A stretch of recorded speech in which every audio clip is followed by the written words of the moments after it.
We're going to talk about love today. And I just high-fived my wife on the stage, like as a true symbolic gesture of deep affection. So, how are you guys doing this morning? Okay, well, hopefully you guys who have a significant other had a delightful Valentine's weekend. Want to talk about Valentine's Day a little bit just to get us started. I have here, you may have noticed, a little rose. 250 million of these exchanged hands this weekend in the United States of America. Now, just about every country across the world celebrates some version of Valentine's Day. They don't always call it Valentine's Day. It's not always on the same exact day as ours, and they don't always do it in the exact same way. But one thing that I find pretty interesting is that universally across cultures, the giving of flowers, that is the symbol of love. Why do you think that is? Why do you think it's flowers and not toasters? Why is it flowers and not a ball and chain? Why is it flower? Hey, I'm not suggesting any. Don't judge me. Why are flowers the universal symbol of love across all cultures and across time? When we look thousands of years back in history, it's still flowers. There's something about the nature of love. There's something about the nature of love that resembles the nature of this flower. And what I want you to remember this morning is that nature always determines nurture. Nature always determines nurture. Here's what I mean by that. Okay, so the nature of a sweet, cute little newborn baby versus the nature of a full-grown Doberman. Okay, the different nature of these two, not creatures, but beings, says something different about how you'll care for them, right? The different nature of a 57 Chevy versus a 2019 Toyota Highlander. Okay, the different nature of these will suggest you'll care for them in a different way, right? Isn't everything this way? It's absolutely imperative. It's imperative that we understand the nature of love, romantic love, as God designed it, if we want to nurture it in such a way that it will flourish like a flower that's planted in rich soil. And so we're going to talk about love today. We're talking about love not just today, but for the next, 3 weeks. We started last week. We're in a series, as you can see. It's called Head Over Heels. And this series is a study in a particular book of the Bible called the Song of Songs. And the Song of Songs, sometimes called the Song of Solomon. It was written by a king named King Solomon. And it's his story, I call it, of falling in love with this Hebrew Cinderella, this peasant princess. He sweeps her off her feet and vice versa. They fall head over heels in love. We talked all about that last week in The Magic of Love, when we discussed what does it look like for us to avoid being jaded about love, like so much of our culture has become jaded, and to experience that spark, that magic. That was last week. This week is Love's New Light. When we understand the nature of love, we can nurture it in such a way that love opens us up to new light and new possibilities. This can be true whether we're in the dating stage or whether we're 40 years in marriage. God can continue to open up new vistas of love. So we'll talk about that this week. Next week, you are not going to want to miss. We'll be in the next chapter, Song of Songs, chapter 3, and the title of that one, as you can see, is Love Sick. And the idea, it's more about, you can't quite tell this from the title, it's really about working through conflict. And the question we'll be asking is, how can I be in a place where instead of being sick of my partner, I'm sick for my partner? So we'll talk about that next week. And then the last week is Love Making, which is Song of Songs chapter 4. What the whole chapter is about is the consummation of their wedding. And so we've got an exciting series in store. I hope you guys will join us for the next few weeks as we continue talking about it. This week, we're going to pick it up in Song of Songs chapter 2. Song of Songs chapter 2. If you have your Bible with you, you can turn there to chapter 2. And we're going to pick it up in verse 6 through 17. And just as we've said, they've fallen head over heels in love. And in verse 6, This really should be understood as a longing, which verse 7 will be followed by a sort of exhortation toward patience, but we'll get to that. I want you to pay special attention to verse 7. Verse 7, I'm going to read it twice as we're reading through because we're going to come back to it, and it's a theme of the whole book of the Song of Songs. So let's get started. They've fallen in love. Here's what she says, verse 6. His left hand is under my head, could be translated, oh, that his left hand might be under my head, and that his right hand embraces me. And then verse 7, she says, I adjure you. It basically means swear to me, O daughters of Jerusalem, to all of her peers. She's speaking to her peers and to us. Swear to me, she says, by the gazelles and the does of the field, that you do not stir up or awaken love until it pleases. Let me read it again. Swear to me, I adjure you, O daughters of Jerusalem, by the gazelles of the does of the field, that you do not stir up or awaken love until it pleases. We're going to continue into verse 8. They enter into this new season of love. It seems like the king has been away on his sort of kingly duties, doing his king stuff. And they're not married yet, so they've been away for a time, a season, and he's coming back in verse 8, and she's reporting on it. She says, the voice of my beloved, behold, he comes, leaping over the mountains, bounding over the hills. My beloved is like a gazelle or a young stag. Behold, there he stands behind our wall, gazing through the windows, looking through the lattice. So he's coming, he's approaching her, he's at her window. My beloved speaks and says to me, arise, my love, my beautiful one, and come away. For behold, the winter is past, the rain is over and gone. The flowers appear on the earth, the time of singing has come. The voice of the turtle dove is heard in our land. The fig tree ripens its figs, and the vines are in blossom. They give forth fragrance. Arise, my love, my beautiful one, and come away. O my dove, in the clefts of the rock. That's sort of like the crevices between the rocks. In the crannies of the cliff, let me see your face. Let me hear your voice. For your voice is sweet and your face is lovely. Catch the foxes for us. This is all very metaphorical language. We'll unpack it as we go. The little foxes that spoil the vineyards, for our vineyards are in blossom. My beloved is mine and I am his. He grazes among the lilies until the day breeze and the shadows flee. Turn my beloved to be like a gazelle or a young stag on the cleft mountains. So I said we're going to come back to verse 7. We've been talking about the nature of love. Nature determines nurture. Nature determines nurture. In some way, I've said that the nature of love is very much like this rose, and that comes out in verse 7 when she says, do not stir or awaken love until it, what? Pleases. Do not stir up or awaken love until it pleases. There is a timing in which, like this rose, there's a timing in which love is pleased to bloom. And there's a timing in which it is not.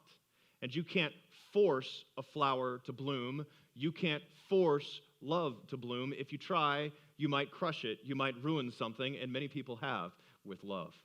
Okay? So there's a timing with love. Love has a life of its own. Just like this flower, love has a life of its own. It does not ask you permission when it will decide to bloom in your heart. And that's actually what we see coming to pass in verse 8 as we continue reading, and you see that image of, it's kind of like at first when you read this metaphorical language, you're kind of like, what in the world are they talking about? You know, you've got this King Solomon bounding over the mountains like a gazelle. Woo! You know, it's not very king-like, is it? Like he should be coming with his procession, and he's got his royal robe and his scepter in hand and his crown on his hand, and instead he's like, you know, she's trying to capture. Someone's going to turn that into a GIF. Oh. Okay, right there. You've seen it before. Maybe you felt it. When somebody falls in love, there's a bounce in their step, isn't there? There's a sparkle in their eye. When they smile, it's like a dentist commercial. You actually see this. It's like, bing! You know what I'm talking about? That's what this song is trying to capture. Love has pleased to bloom in Solomon's heart, and it's made him come alive. He's gone from, I don't know, maybe Eeyore to Tigger. He's bouncing over the hills. He's excited. Love has a life of its own. Well, what is that life like? That's what we also see in verse 7. That's what we also see in verse 7 when she says, I adjure you or swear to me by the gazelles or the does of the field, by the gazelles or the does of the field. Notice that she doesn't say. She does not say, swear to me by the mountain lions and the grizzly bears. She chooses a type of creature that resembles the nature of love. Yes, love is powerful and forceful and strong like lions and grizzly bears, but the point that she's trying to make is that at its core, the core essence of love is that it is like a gazelle, it is like a doe, it is beautiful, it is delicate, and it is precious. You ever seen a white-tailed doe out in a field just sitting there peacefully eating? Beautiful, delicate, and precious. And so she calls upon us to think of love in this term. Love is not a grizzly bear, nor is it a toaster, nor is it a ball and chain. It is a gazelle, it is a doe, it is a precious, beautiful, delicate rose. It has a life of its own. And just like this rose, nature determines nurture because love is like this. It's not a pit bull you can wrestle with. Please don't wrestle with a pit bull. I really don't advise it. You can't just forcefully hold this thing. You've got to be gentle. You've got to nurture it in accordance with its nature. And love is like that if you want it to thrive. All of this, I'm reminded of an old friend who was he was in a romantic relationship and he felt head over heels. And this girl was like he even said this, okay? She was out of his league.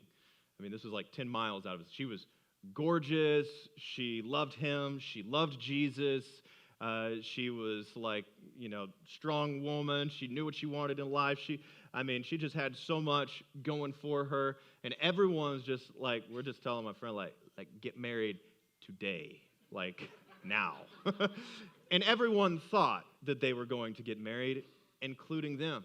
And the closer they got, and the closer they got, and the closer they got, they reached this point where it was kind of like, okay, now it's time to like really let all the secrets out, to tell each other everything. And I remember that in my own relationship with Alicia, when we were dating, got more serious, and then, we reached a point where we just, no more secrets.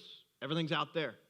And so he reached that point in the relationship, and they had just very different paths. He was kind of like youth group poster child, everything, wonderful. Like his deepest, darkest sin was he, once looked at a woman lustfully. Like he didn't have that much of a past. And then for her, she had a real past. It was a very involved past. And for my friend, he tried not to be judgmental, but it rattled him. And the thing about condemnation is you don't have to communicate it to communicate it. You know what I'm saying? And she felt it.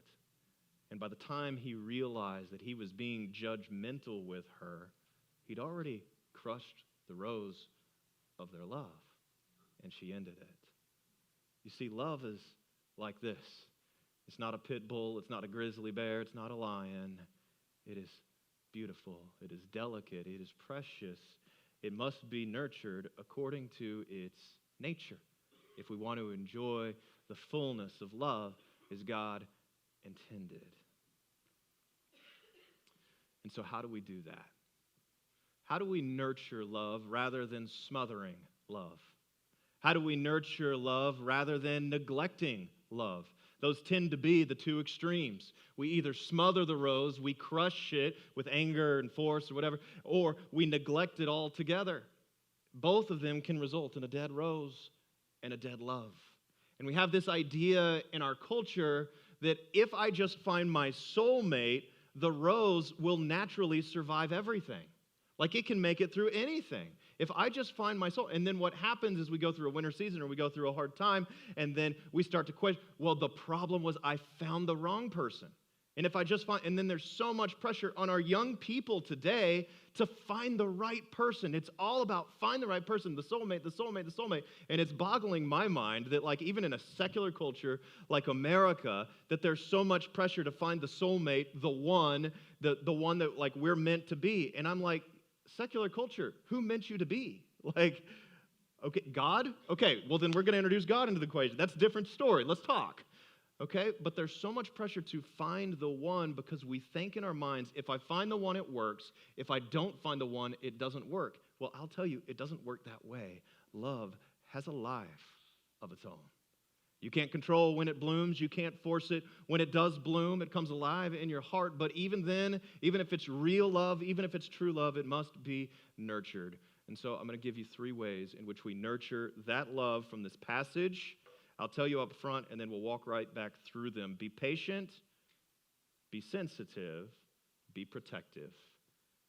Be patient, be sensitive, be protective. So let's start with the first one first. Be patient. Be patient. There are a lot of directions that I could go with this. I could exhort the single members of the congregation who are maybe looking for love, and I could say, be patient, let love bloom, don't force it, or you'll find yourself, 7 years down the road having forced a love that wasn't a real love, and then, you're 7 years later trying to look for somebody else. Don't do that. Or I could go down a different road and I could talk to married people and I could say, hey, be patient through the winter seasons of love because winter doesn't last forever. Spring's around the corner. Be patient. There's a lot of directions I could go with this. But the direction that I want to go is a direction that's immediately tied in the text to verse 6. Verse 6, she expresses a longing for physical intimacy. Now, they're still in the dating and the courting stages, and this is very natural, obviously, okay? You're like, yeah, I'm a human being. I know, Michael. Okay, this is natural. But it's natural for a relationship. The more you grow in emotional intimacy, the more you desire physical intimacy. And what the world will tell us is, well, hey, if you desire it, then you should go there. But let's just kind of think about that logically, like just whatever I want, that's what I should do. There's a lot of ways my life could go really off track if that's how I live my life. And so she feels this longing, but that she exhorts herself and others toward patience for the full expression of physical intimacy. That's what she's talking about when she says, do not stir up nor awaken love until it pleases. What she's saying is that when it comes to physically intimate expressions of love, she's saying love is too precious, too delicate, too beautiful to act on those urges now and possibly crush the rose of our love. Now, if somebody does come from a secular background and they were listening to me today, and they would say, well, Michael, seriously, you're going to teach 3,000-year-old, sexual values? This is a little outdated. It's the 21st century. This is regressive, et cetera, et cetera. And here's what I would say to this person. What I would say to this person is that you can look up the science for yourself. I've read this in The Economist. I've read this in the Journal of Psychological Health. Actually, just so I get it right here, the Journal of Family Psychology. Okay, there it is. I've looked it up. I've seen all the research. And here's what the research says. And I just find this so often. Those of you who are part of Wellspring know I'm always quoting the science and kind of the background of it because we always find that the science backs up what the Word of God has always said. And what does the science say? Did you know? Did you know that the longer people wait for sexual fulfillment, if they actually make it until marriage, the longer statistically their marriages last? And the more fulfilled they are in that department of their marriage if they wait? Did you know that's true? It really is. And there's loads of research on cohabitating or cohabitating couples. Some English major probably, please fix me. But couples who cohabit, there's loads of research that says that those who do live together before marriage, actually when they get married, their marriages don't last as long. They're more likely to get divorced. You see, the world will say, try before you buy, right? The world will say, well, you've got to know if you're compatible in that department because the worst thing you can do is get married and not know you're compatible in that department. And God says, no. You see, love is beautiful, it's delicate, and precious. And the science is just verifying what I've been telling you for 3,000 years. You got to nurture it. You have to be patient. One thing I also want to note on this verse 7, to come back to that appeal where she says, I adjure you or swear to me. We already saw it wasn't by the grizzlies and the lions, right? It was by the does and the gazelles. But what I also want you to notice, because there's something in this, she doesn't say, swear to me by the Lord of hosts. She doesn't say, swear to me by God Almighty, by Yahweh. She doesn't go there. Now, this would be the normal expectation in Jewish culture. The normal expectation in Jewish culture, if you were to make a vow, it would be a spiritual vow. It would be a vow before God Almighty. It can only be intentional that Solomon leaves that out. What's happening here? What's happening is she is making her appeal not on the basis of some higher moral code, not on the basis of spirituality, but on the basis of the nature of love itself. She's saying, because love is so beautiful, so delicate, so precious, like these creatures, like this rose, we have to treat it accordingly. And here's why I think this is so significant for us. This is significant especially for the parents in the room who are raising kids, who are raising teenagers, who are about to raise teenagers. It's important because it speaks into how we talk to our children about these things. I'm just going to be honest. When I started going to church just regularly for the first time in my life, and I started walking in that whole sphere and that whole world, when preachers would talk about these issues, it was, it was, don't give yourself over to that because it's an abomination. And don't give yourself over to that because it's filthy and it's disgusting and it's terrible until you're married, and then it's amazing and beautiful. And I'll be honest, I don't know if you've seen this, but you're laughing because of the country accent, aren't you?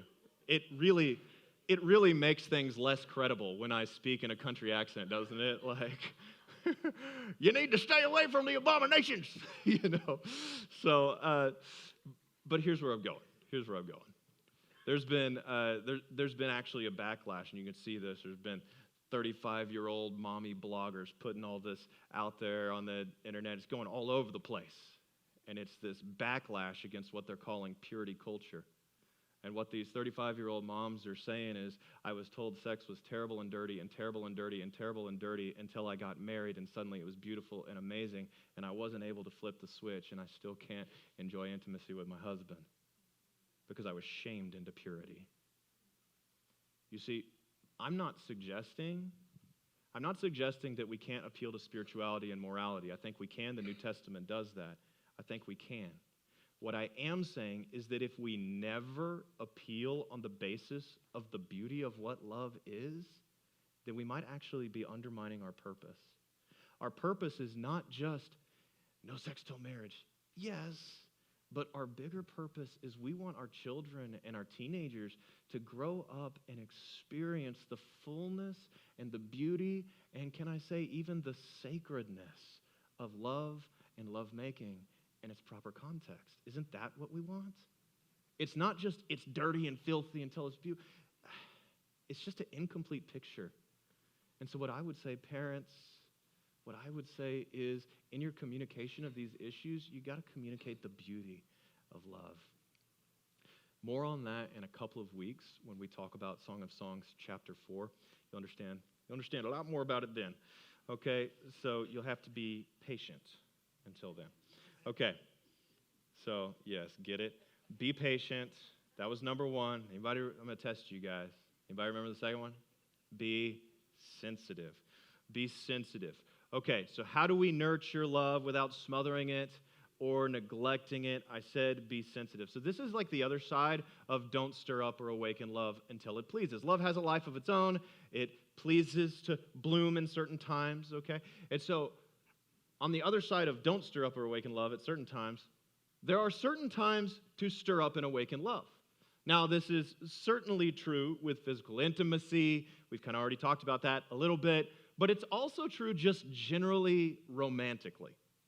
It's also true just generally in any romantic relationship. There are seasons of love. Solomon says in verse 11, winter is past. He's speaking of a season of their relationship. Now, he doesn't go into great detail. We don't know for sure what this winter season was, but he's using symbolic language. Spring is here. It's time to stir up and awaken love. Winter was past. What we do know from the passage is that he's been away from it for a time. I would suggest that probably this was a situational winter. He's been away doing his king thing. We see that he uses another metaphor, not winter, but he uses hills whenever it talks about he's bounding over the hills. Okay? What this is talking about, he's actually overcoming obstacles, and there's a new season, a new vista, a new light, new possibilities that are opening up in the relationship, because now that he's been away, he's ready to be with again. So there are winter times of love, and there are spring times of love. And just like does and gazelles, have you ever been out in the country and you've seen a doe, like as soon as it sees you, it like looks up and it runs away? They're sensitive to their surroundings. A rose is sensitive to the sunlight. And if we want to be good romantic partners, we have to be sensitive. Is it winter or is it spring? Because there's a different response based on the different season that we're going through. The world says, hey, if it's your soulmate and if it's true, it's going to be a perpetual springtime. No, that's not true. The winters are actually a good, beautiful part of God's design because they prepare us for new and greater springtimes and possibilities in the future. So I was reminded of this recently in my own marriage. My own marriage, I've been married for 15 years. We've got 4 little ones. And 2019, I'm going to be honest with you, was a little bit of a winter for us. And it wasn't a winter because we lost affection for each other or anything like situationally is what I mean. And situationally what happened is that my wife had been at home caring for the kids during the day for the last 12 years. And then we began to pray as the Lord began to put it on our heart to pray, Lord, is she supposed to, is the youngest one, Molly, was about to go into kindergarten, is she supposed to go back into the workforce? And I call it the paid workforce because she was always in the workforce, even when she was at home. But she's supposed to go back into the paid workforce. Is she supposed to go this route? And we prayed and we prayed and we prayed. And man, God just opened wide doors. It was incredible and beautiful and amazing. It was just so obvious we were supposed to walk through them. But man, those doors opened just a little earlier than we were planning on. It was like we were thinking in the fall when Molly started school, well, it happened in June, and we had all these plans. So suddenly, the whole child, some of you parents have to deal with that in the summertime if you both work and you got the child care, what are we going to do? And we're juggling. And then even when the fall rolled around and we did have all the 4 kids officially in school, there was still so much adjustment, redistribution of chores and adjustment of schedule. And there was so much. 2019 has been a stressful season. And if you're asking, am I in a winter right now? Think about this. Are you going through a stressful season? It could be as simple as a schedule change. Your schedule is just really full in this season. It could be a health crisis. It could be a financial crisis. It could be a breach of trust that's occurred in the relationship. There are a number of situations that can cause a winter time, but winter doesn't usually last for 17 seconds. It usually lasts for a little while. And when you're going through that winter season, my experience and what Alicia and I experienced through 2019, you got to show your partner extra grace. It's easy to be short. It's easy to be angry. It's easy to just kind of pop off when you're going through that winter season. What if you both made a decision together? I'm going to show you grace, but I'm going to need a little grace also. Be sensitive. Now, that's what's true of wintertime, and that's just from my experience. Springtime's a little bit different. Whereas winter is about, hey, don't be short and angry and judgmental, show a little extra grace. Being sensitive in the springtime is more about this. It's about making yourself physically and emotionally available for your partner. Now, of course, that's true in every season, but it becomes extra true in the springtime because what's happened is, you know it's spring when that hardship has now passed. You've kind of made your adjustment. You've kind of moved forward. So the hardship of winter is past. probably on some level your schedule has started to open up. And notice when Solomon's schedule opens up, he doesn't suddenly go like all in on woodworking, and he's like, he's got this like new hobby that he's going to give everything to. Hobbies are cool. That's awesome. But when Solomon's schedule opens up, he makes himself physically available to his bride-to-be. He says, hey, let's come back. Let's get to know each other. 2 or 3 times he makes this invitation, come away with me, come away with me. He wants to enjoy the countryside with her. He makes himself physically available when the hardship is over, when the schedule has opened up, and then he makes himself emotionally available too. But Shulamith, that's the woman's name, Shulamith, it's a little different story. And this is what often happens in the winter time of that hardship. It's easy to begin distrusting that partner who physically or emotionally, in some way, in some sense, has been away. And that's what we pick up on in verse 14. Let's read that one more time. It says, "O my dove, in the clefts of the rock, in the crannies of the cliff." What he's saying here, he's saying, my dove, I love you, but I've made these invitations to you. I've said, arise and come away with me, but I feel like you're hiding from me. Your heart remains hidden from me. And this is a new season. I know I've been away for a while. I know it's been hard, and you've probably had some doubts about me, but come away. Let's get to know each other some more. And this is a thing of emotional intimacy for him. He says, let me see your voice or face. Let me hear your voice. Your voice is sweet. Your face is lovely. He's just saying, I just want to get to know you. Let's go back into that season. We had that early on in our relationship. Now let's go there again. And so he makes himself physically and emotionally available, and then he challenges her to do the same. Springtime, when that schedule opens up, when that hardship is over, springtime is a time when love has the most possibility for flourishing, but it's also very easy to neglect the flower of your love. Because, hey, you got all this freedom, life's easier now, and you just kind of do your thing. It's easy to get so independent that you move away from that, but she moves the opposite direction. She moves into dependence, where we see a verse or two later, she says, I am my beloved's, and my beloved is mine. They move into this place of mutual surrender and mutual trust. She responds to the invitation. A sensitivity to the seasons. Love has seasons. And just like does and gazelles, and just like flowers are sensitive to the sunlight, we have to be sensitive to the season. What season of love are you in? Is it a winter of waiting and hardship? Show a little extra grace. Is it a springtime of newness and openness? Make yourself physically and emotionally available. Now, let's move to the last one. I said be patient, be sensitive. The last one is be protective. Be protective. Just like I wouldn't take this rose and, put it into the mouth of a pit bull. We keep coming back to the pit bull today, don't we? Just like I wouldn't put this rose into the hand of a toddler and say, play with this for a little while. I'd put it in a vase, and I'd put it up out of the reach of any creatures. I'd make sure it was protected, wouldn't I? Love has to be protected. And just because you found your soulmate, just because you found your one and only, doesn't mean that you can take a break and not protect your love. And so I want to point out 2 ways in which love must be protected in this verse. Actually, before that, let me read verse 15, because this is the verse where it really comes to light that love must be protected. Read it one more time. He says, catch the foxes for us, the little foxes that spoil the vineyards, for our vineyards are in bloom. Catch the foxes for us, the little foxes that spoil the vineyards, for our vineyards are in bloom. Okay, I'm going to unpack that kind of in the context of showing these 2 expressions of protecting romantic love. Here's number 1. Protect love from little problems. Protect love from little problems. That's what these foxes represent here. He doesn't say protect us from the big bad wolf. We tend to think that when it comes to loving relationship, the big bad wolf is the problem. He's not the problem, it's the little foxes. We look at it, we look at the, marriage that disintegrates after 30, 40, 50 years. And we say, what happened? It feels like the crashing of a mighty redwood tree. But it never is.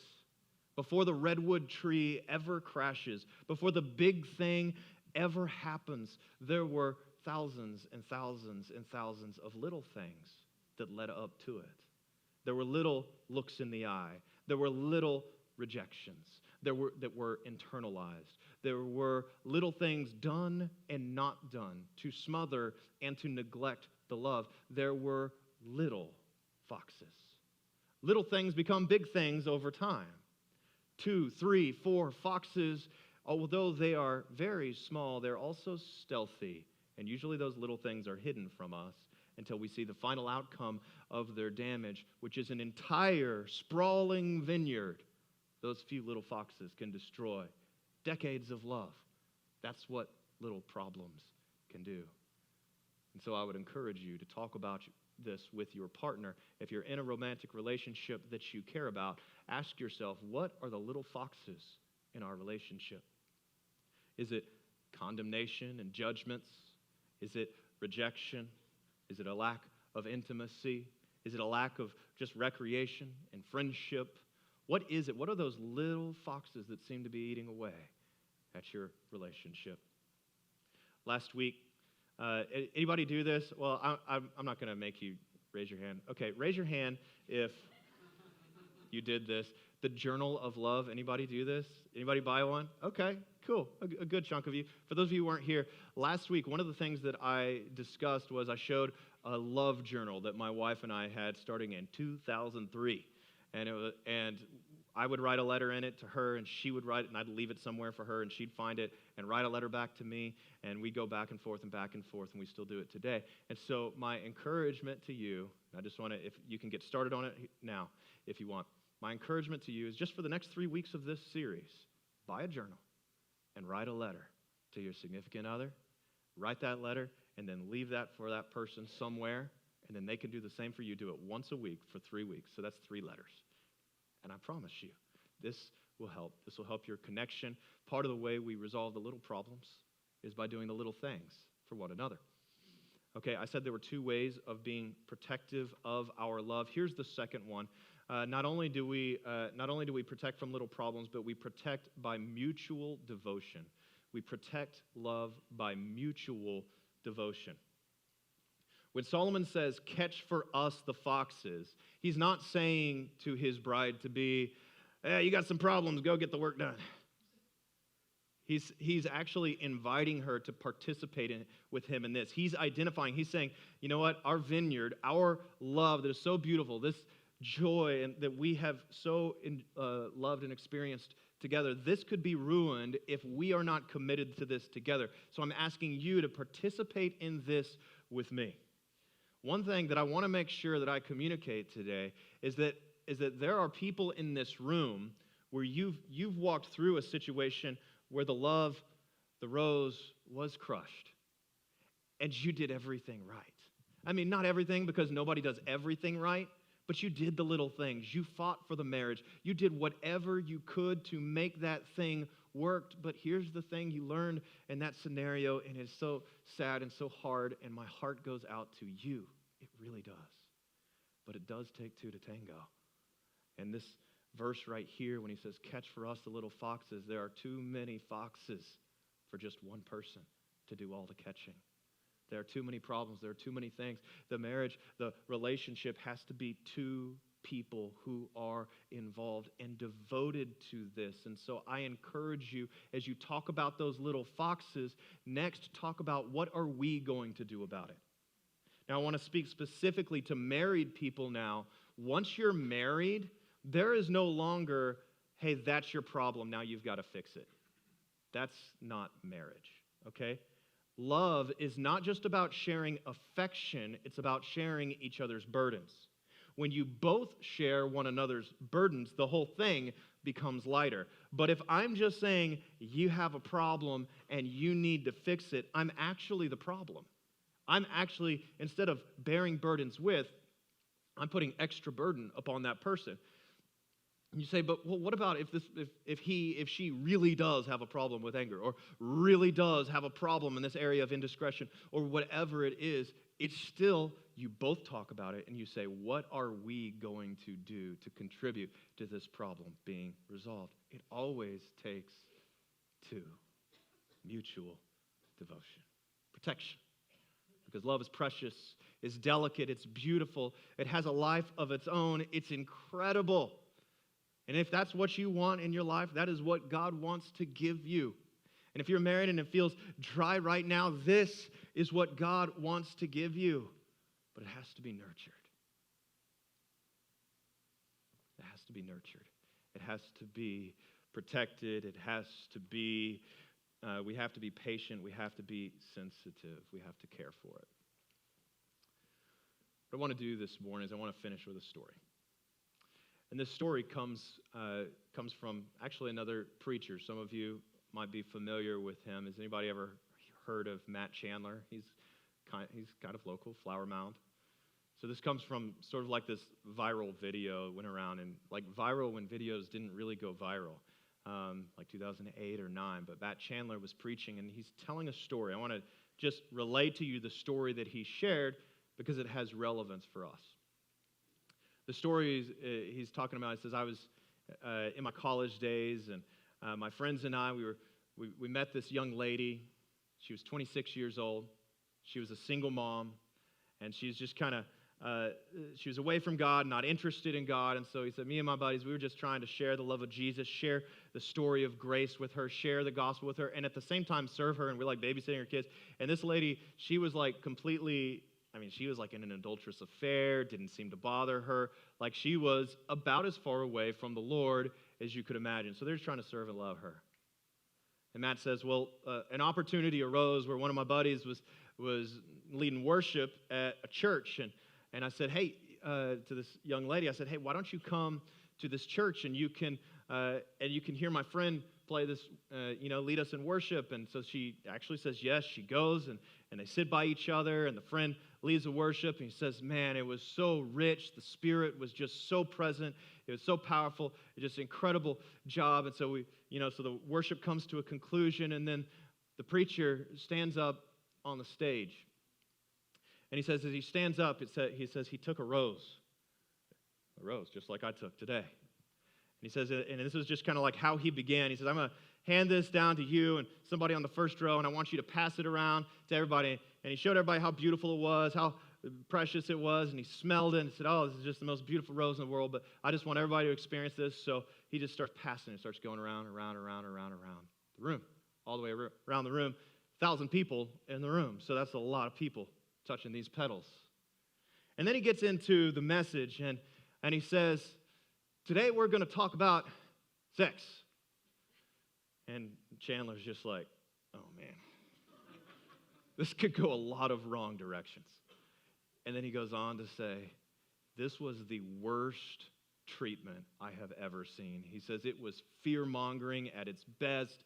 It was, don't get filthy and those abominations and the STDs are going to get you and all this like just horrible fear-mongering. And he's just like, oh no. Completely, just like what we said, not the beauty of love, none of that, but just terror, filth and abomination and all of that. And then he comes to the conclusion, the crescendo, and Matt's just ready to kind of sink into his seat. And he says, okay, where's my rose? Where's my rose? And somebody's got it, and he pulls it back up. And you can imagine after 1,000 people touch this thing, after 1,000 people touch it, it's all mangled, it's bent, it's broken, petals falling off. It's no longer the beautiful thing that it once was. And he holds it up as a representation of that person who's been promiscuous and given themselves away. And he holds the rose up and he says, let me ask you this. Who wants this rose now? And Chandler says, I felt a legitimate, visceral, I want to punch you in the face kind of anger. He says, it was everything in me to not stand up and shout at the top of my lungs, Jesus wants the rose. That's the point of the gospel. He wants the rose. Here's why I tell you this story. I tell you this story because I'm just going to be honest. I tremble before the Lord that I would ever do this, that I would ever preach to you good advice, not coupled with good news.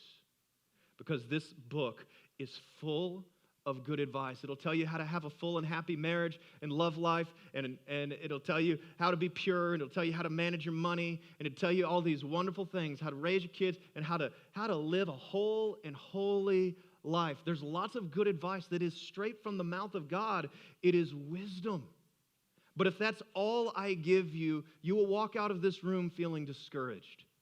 Because when it comes to the rose of my and your love, whether we're talking about romantic love, or we're talking about love for God, or love for our neighbor, or should I even say love for our enemy, everyone in this room, including me, has a rose that has been smothered or neglected or broken or mangled. The gospel is not, hey, just be good and holy so that you can be loved. No, it is actually the opposite of the gospel. The gospel is that Jesus wants the rose. He wants a love relationship with you. And he's not concerned about how broken and messed up, and he's not concerned about the shame. He's not concerned about the past and about the bad decisions and about the indiscretions and all of that. He's not concerned about the brokenness of the rose. He loved you so much that he left heaven and he came to earth and he lived a perfect life and he actually died for you. And then 3 days later, he rose again. And just like Solomon said to his lover, come out from the hiddenness of those rocks. Come out from the hiddenness of that brokenness and shame. Come away with me. I want to be with you. Let's pray.